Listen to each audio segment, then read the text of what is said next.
Hey guys, bless you. Brian Connolly here with another episode of The Now and Not Yet. Hard to believe that we're outside doing this in December, but just taking advantage of some of the warmer weather.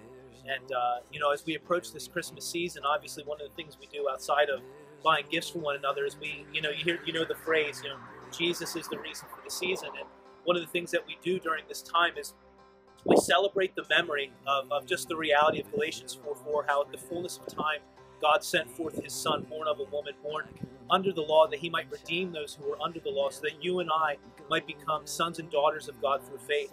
And it's during this season, it's during this time where we remember what it is that God has done, and just the deliverance that had come to his people, and just the reality of what you and I can walk in now.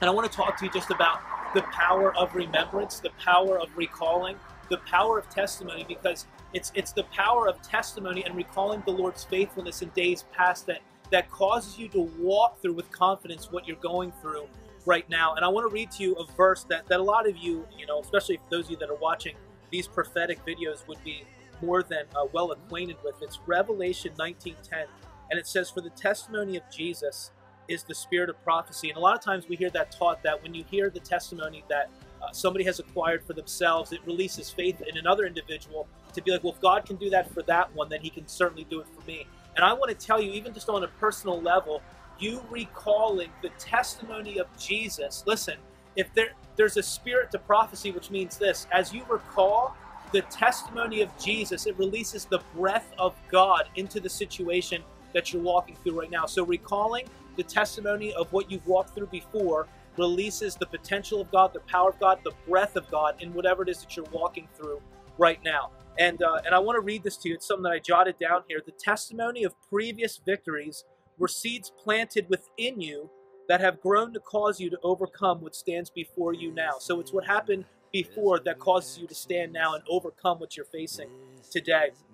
And I will end with this. This is one of my favorite verses in the Bible. This is from Lamentations 3:21 through 23. Jeremiah the prophet says this: "This I recall to mind, therefore I have hope." So what he's about to tell you is the reason for his hope. "The Lord's loving kindnesses indeed never cease, for his compassions never fail. They are new every morning. Great is your faithfulness." There isn't anything, guys, I don't care how big, how frightening, how large the shadow might be over what it is, what's trying to be cast on what you're walking through right now. The testimony of what God has done and just who he is as a person, who he is as God, who he is as just, just your friend as you walk through this thing is going to cause you to overcome what you're facing now. So I hope you guys just have an awesome day. Bless you. Recall his faithfulness. It's the breath of God in which you're walking through now. In the middle of the storm,